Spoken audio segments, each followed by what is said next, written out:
The Daily News, August 2006, Recovering from Katerina by Alice Young, Daily News reporter. Life has changed along the Gulf Coast in the past year.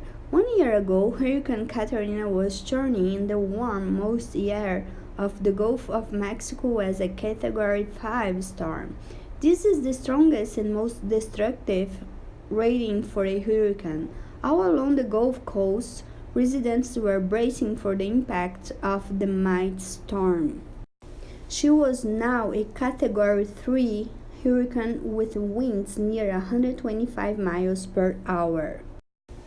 On the morning of the August 29th, Hurricane Katerina made landfall in southern Louisiana.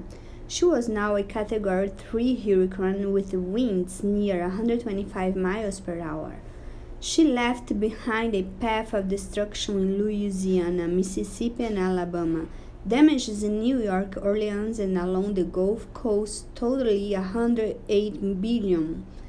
This made Katerina the costliest and most destructive natural disaster in U.S. history. Most Atlantic hurricanes move north as they approach the Atlantic coast of the United States and do not land. Some stars hit Florida and a few move into the Gulf of Mexico as Katerina did. Even with warning, Hurricane Katerina still caused massive damage. Before Katerina, Hurricane Andrew had been the costliest storm in U.S. history. Hurricane Andrew hit southern Florida on August 24, 1992, as a Category 5 storm. Violent winds and storm surges destroyed many homes and businesses. Nearly 250,000 people were left homeless. Hurricane Andrew moved across Florida. Then it moved into the Gulf of Mexico. It struck central Louisiana as Category 3 storm on August 26, 1992. Hurricane Andrew, 24th August 1992. This infrared photo shows Hurricane Andrew hitting southern Florida in 1992. A hurricane pulls up a dome of seawater that travels with the hurricane. The high water dome creates the storm surge. Strong winds create giant waves. The storm surge often causes the greatest damage in a hurricane. Flooding caused much of the damage from Hurricane Katerina. Levees that separate New Orleans from surrounding lakes broke. These breaks caused most of New Orleans to lie under floodwater. Some parts of the city were covered by 20 feet of water. Huge 20 to 30-foot storm surges from Katerina also caused massive flooding in the coastal cities of Mississippi and Alabama. After Hurricane Katerina, hundreds of thousands of people were left homeless. They had to find temporary housing in hotels, homes of friends or family, or in shelters. Thousands of shelters were set up in school, community centers, and various other buildings. The Red Cross, government agencies, and other relief groups set up the shelters. One large shelter was set up at the Astrodome in Houston, Texas.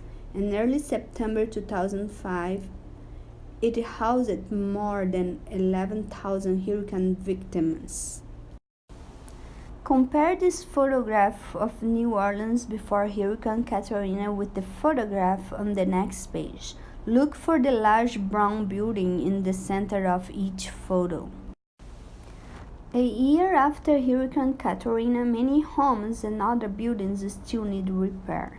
About 1/3 of New Orleans schools, hospitals, and libraries are still closed. Thousands of people whose homes were destroyed continue to live in trailers provided by FEMA, the Federal Emergency Management Agency. Relief agencies such as FEMA and the Red Cross continue to help rebuild damaged homes.